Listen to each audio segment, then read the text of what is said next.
7:32 de la mañana, estamos de retorno en Altavoz con Rumi Ceballos. Ya estamos conectados con el economista Armando Mendoza. Él es economista, investigador económico. Muy buenos días, Armando. ¿Cómo estás? Bienvenido a Altavoz. ¿Cómo estás, Armando? Buenos días, Lumi. Como siempre, un gusto conversar contigo y con los amigos oyentes. La situación económica, obviamente la crisis política, ¿crees tú que va a pasar factura a la economía, a los bolsillos de las familias en el país? ¿Crees tú? A ver, ciertamente va a haber un impacto, ¿no? en el campo económico, ¿no? De todo este caos que se está observando en la política y como ya hemos señalado muchas veces, ¿no? Esa falacia, ¿no? Esa fantasía de que la economía y la política van por cuerdas separadas en realidad no se sostiene.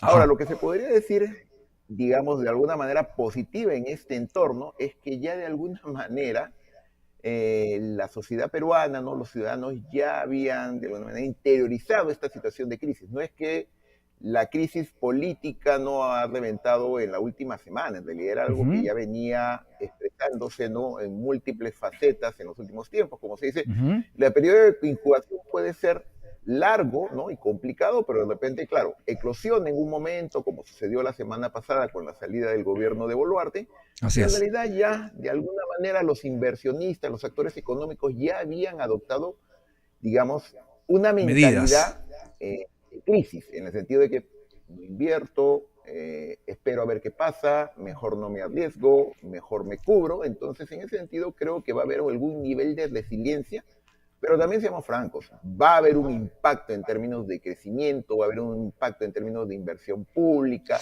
a haber Armando. un impacto en términos de los programas que maneja el Estado, ¿no? Y ciertamente eso se va a sentir. Armando, no tenemos ministros, no tenemos a un premier, el presidente Geri aún no ha determinado quiénes lo van a acompañar. Además, ha señalado que no van a haber exministros, que no van a haber congresistas de la República, por lo tanto, el aparato estatal está paralizado y en una situación de decidofobia, es decir, cuando las autoridades, los mandos medios no toman decisiones o tienen miedo a decidir, este problema se acentúa, Armando. Absolutamente, y esa es una situación grave, ¿no? Que además expresa el aislamiento de una clase política que vive de espaldas al país. O sea, claro, se va el gobierno de Boluarte con su 2% o menos de aprobación y se queda el Congreso con su 2% o menos de aprobación. Entonces Así ahí hay una es. enorme incertidumbre que sienten no solamente a nivel de las cabezas, sino en todos los niveles del Estado. Yo el fin de semana estaba conversando con algunos de mis alumnos en una clase de maestría que yo de posgrado que yo dicto, y ahí habían algunos que eran funcionarios, ¿no? De carrera de distintos sectores y todos decían lo mismo. Todos nos hemos cruzado de brazos, nadie firma, nadie mueve, porque no sabemos qué es lo que va a pasar y ciertamente nadie se va a jugar la carrera, nadie se va a jugar el puesto, ¿no? Firmando o avanzando o aprobando cosas que ya no se sabe si tienen el mínimo respaldo político. Entonces, Ujú. aquí hay una situación muy seria y en ese contexto hay que tomar medidas críticas. A ver, pongámoslo en claro, va a ser bien complicado que se encuentren, ¿no? Que se consiga un gabinete de peso independiente con respaldo político que Ujú. esté dispuesto a jugar con las circunstancias. Algo que se estaban planteando y se está discutiendo, por ejemplo, es convocar una suerte de gabinete o de concertación nacional respaldado por entidades como, por ejemplo, el Consejo de Estado, ¿no?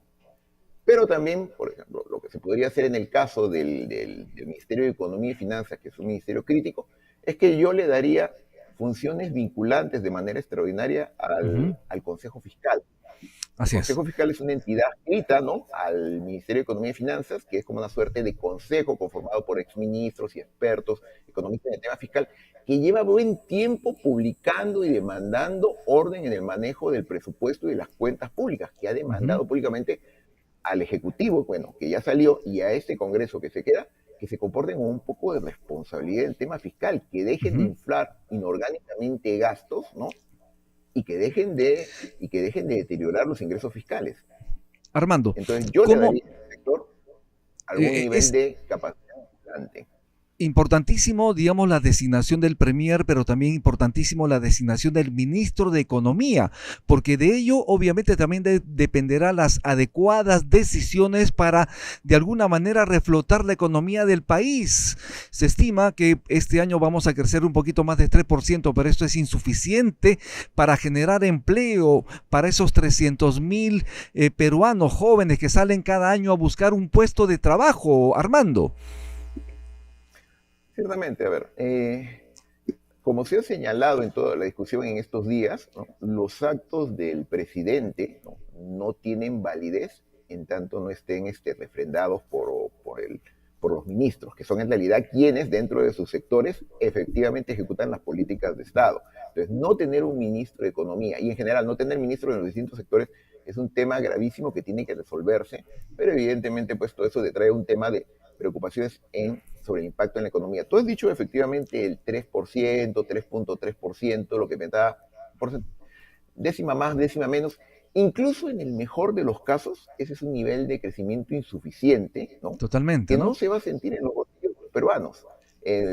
Hay un consenso de que para que efectivamente el crecimiento económico se traslade en una reducción significativa de los niveles de pobreza, en una mejora de los ingresos de los peruanos, en un avance en el campo social, se necesita 5% o más, y eso no lo vamos a lograr. Pero además lo más grave es que este 3.3%, 3.2% que se apuntaba, ¿no?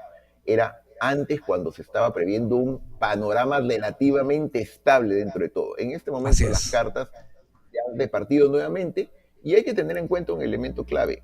El Estado peruano, más allá de todos sus problemas y defectos, es un actor importante en el campo económico, particularmente en el rubro de la inversión pública. Yo estaba checando esta mañana cómo iba el avance en términos de la inversión pública y es súper preocupante, ¿no?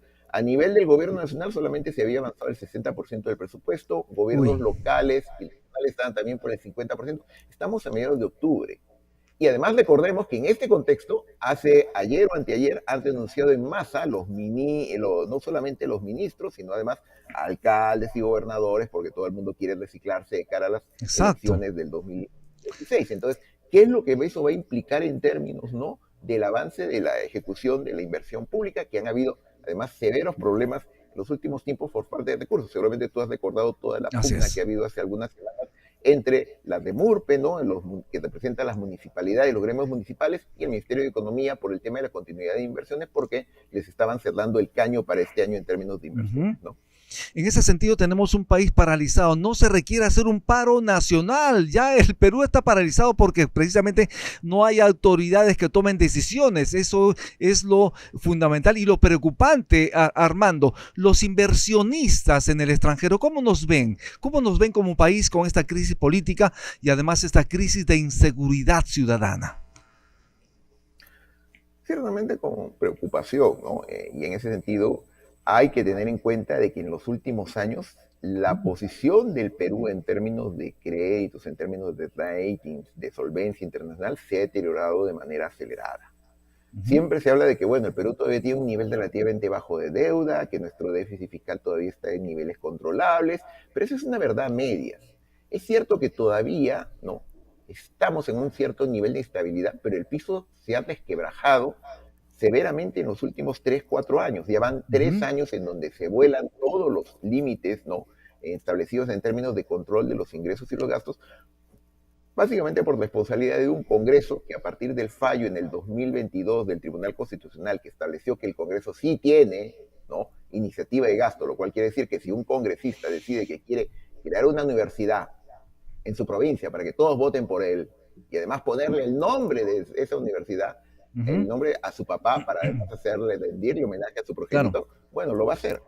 Y eso, por ejemplo, se observa en que, ¿tú sabes cuántos proyectos de ley hay para creación de nuevas universidades en este momento en el Congreso? Me imagino multiplicado a la N. 140. 140 nuevas. Y ya se han aprobado, si mal no recuerdo, 40 proyectos, ¿no? En el Perú, yo siempre digo esto, desde que se fundó San Marcos hace más de 500 años, en 500 años de historia Ujú, de la República e incluso de la colonia, en 500 años se crearon 50 universidades públicas, ujú, que ya se sabe que tienen problemas de financiamiento y hay que fortalecerlas, incrementarles ujú. sus recursos. Pero ¿qué es lo que está haciendo este Congreso? Se ha dedicado a generar universidades, nuevas mini universidades en todas partes como si fueran hongos, que evidentemente no van a estar adecuadamente financiadas.